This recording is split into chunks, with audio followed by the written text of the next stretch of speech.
Esse podcast faz parte da FIO. Siga @FIO Podcasts e conheça a rede ativista de vozes.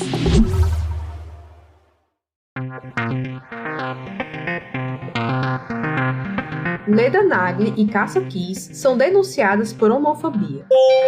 Em edição emocionante, Superman acolhe seu filho após saída do armário.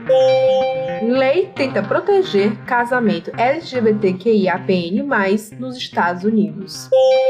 Segunda-feira, 21 de novembro de 2022. Olá, eu sou Nara Lívia e este é mais um Bom Dia, Bicha! Levanta, viada, vamos assim! O seu podcast diário de notícias sobre as comunidades LGBTQIAP+. 6 e ônibus. Deu na Folha de São Paulo. Cássia Kiss e Leda Nagli são denunciadas por homofobia. Publicado em 13 de novembro de 2022 por Mônica Bergamo.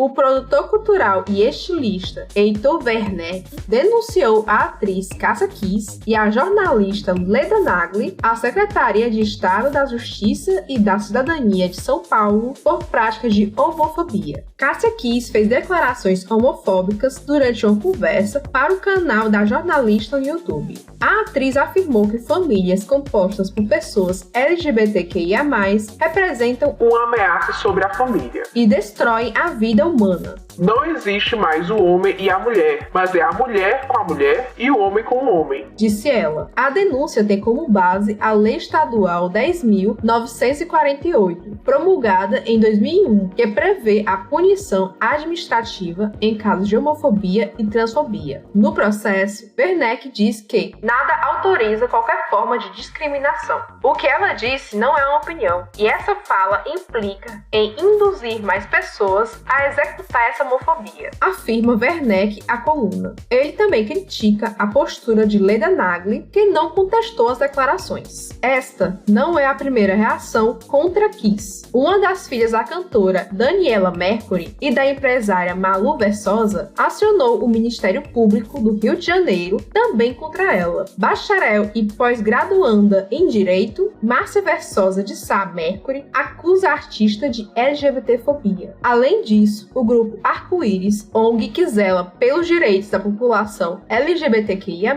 ainda entrou na justiça contra Cássia Kiss. Eu confesso que eu tenho muita preguiça da Cássia Kiss, mas mais preguiça ainda eu tô tendo da Leda Nagli. Eu tô cansada! Eu entendo que o jornalista não deve intervir no entrevistado de forma geral, tem que deixar a pessoa à vontade para falar. No entanto, porém, todavia, quando se trata de algo criminoso, deixar a pessoa falando é uma forma de você dar respaldo para aquela fala. Mesmo que você não concorde, você tá dando espaço para que aquela fala reverbere. Tá entendendo? Essa discussão sobre o papel do jornalista e como ele deve intervir, a gente viu de certa forma nos debates eleitorais, que muita gente levantou a pauta de tem que intervir, tem que o jornalista falar que algo é falso, que algo não é assim. E o papel da Leda nessa entrevista deveria ser: olha, não é bem assim, sempre foi assim. Eu acho que essa sua fala não é muito interessante, inclusive ela é crime. Vacila pra tu ver. Pra mim, existem situações que vão para além do profissional. Elas são questões de reafirmação política da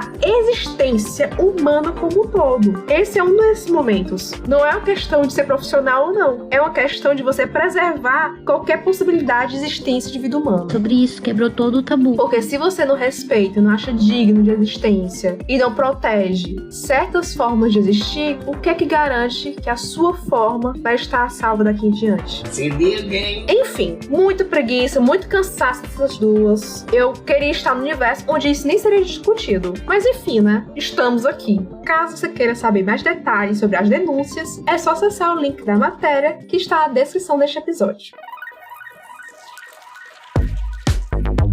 Deu no Pique News.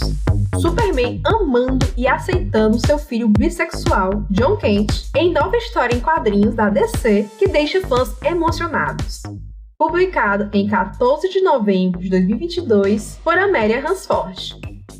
o filho do Superman finalmente se assumiu bissexual para o pai em uma edição emocional dos quadrinhos. E é claro, ele o aceita. O momento sincero que os fãs de todos os lugares esperavam finalmente aconteceu na edição 17 de Superman, Filho de Kal-El, no que foi um vai e vem incrivelmente bem escrito entre Superman e seu filho, Jon Kent. Na edição, os dois acabam conversando e quando Jon se abre, Superman responde: "Não importa o que aconteça, estarei do seu lado. Eu vou te defender, eu vou te amar e sempre, sempre serei seu pai." O momento foi virtualmente ovacionado pelos fãs de quadrinhos, com muitos dizendo que significava um mundo para eles. Como uma gay cis, cujos pais foram incríveis quando contei a eles, essa questão ainda me deixou em lágrimas. Escreveu um usuário do Twitter: "Este quadrinho sempre tem esperança, está no seu DNA." Outro escreveu que a aceitação de seu filho por Clark Kent era certa, dizendo: "Nós realmente esperávamos algo diferente." Superman aceitar o filho bissexual Jon era tão óbvio que Tom Taylor achou difícil escrever. Um dos maiores problemas para o escritor de Filho de Kal-El, Tom Taylor, foi o fato de que Superman aceitava a sexualidade de seu filho. Falando ao Polygon, o escritor disse: "A cena com Clark e Jon levou quase tanto tempo para escrever quanto a história em quadrinhos inteira normalmente levaria. Passei dias trabalhando, retrabalhando e ajustando 3 páginas. É claro que a expectativa era de que o Superman aceitasse e recebesse instantaneamente seu filho, mas eu não queria escrever uma cena clichê que já vimos muitas vezes antes." Em vez disso, Taylor decidiu escrever a história em quadrinhos da perspectiva da luta do Superman para encontrar a maneira certa de deixar seu filho se abrir. Segundo o escritor, os artistas Cian Torney e Ruari Coleman quase choraram ao ler o roteiro. Cian e Ruari tiveram tanto cuidado e retrataram essas cenas lindamente. Continuou Taylor: "Espero que o que o Homem de Aço sente e como ele age nessa questão ressoe com os outros pais de crianças queer."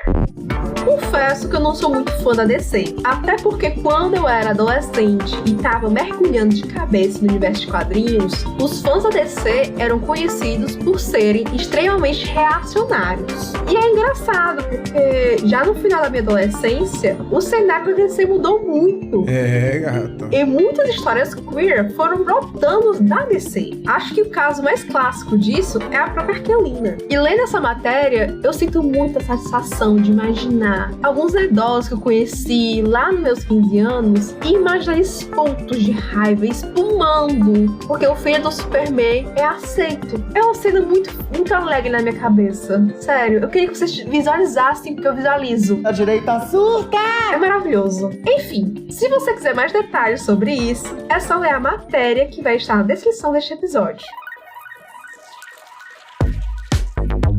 Deu no G1. Lei que protege casamentos LGBTQ+, avança no Senado dos Estados Unidos. Publicado em 16 de novembro de 2022, o site não informou a pessoa responsável pela matéria.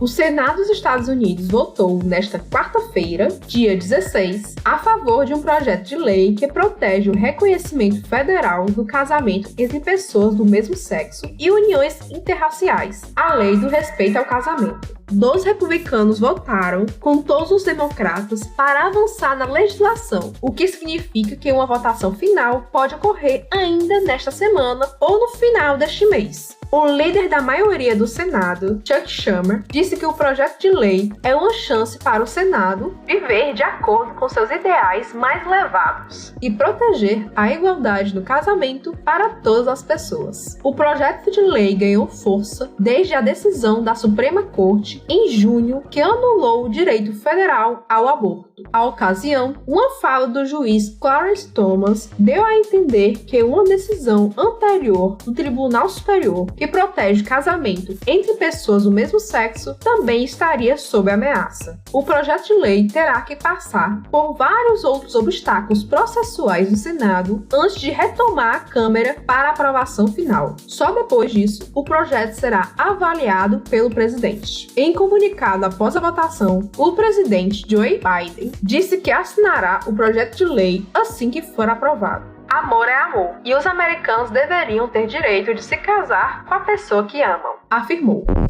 que bom que o Biden tá alinhado com as pautas LGBTQIAPN+, né? Bota a cara no sol, Mona. Porque todo mundo achou que com a eleição dele, nossa, a democracia vai vencer, vai ter alinhado à esquerda. E ele se mostrou bem alinhado com outras propostas, né? É, gata. Mas enfim, é muito bom ver as nossas pautas avançando, dando mais segurança para as nossas comunidades desistirem e serem felizes, juntos com quem quiser. Mona. Aliás, vírgula, só se for monogâmico, né? O link da matéria, como sempre, está na descrição deste episódio. Chegamos ao final de mais um Bom Dia Bicha. Coragem! Ainda é segunda-feira. Pelo amor de Deus! O Bom Dia Bicha tem identidade visual, edição e produção de Rod Gomes, idealização de GG, pesquisa e roteiro de Zé Henrique Freitas, que também apresenta juntamente com Rod Gomes, Isa Potter, Bia Carmo e eu, Nara Lívia. O programa integra a Fio Podcasts. Conheça os outros programas da Rede Ativista de Vozes. E não deixe de nos visitar e de nos seguir nas nossas redes sociais. Os links para as redes e para as matérias que você ouviu neste episódio estão na descrição. Lembrando que amanhã tem mais Bom Dia Bicha a partir das 6 da manhã com o Rod Gomes. E um cheiro para vocês!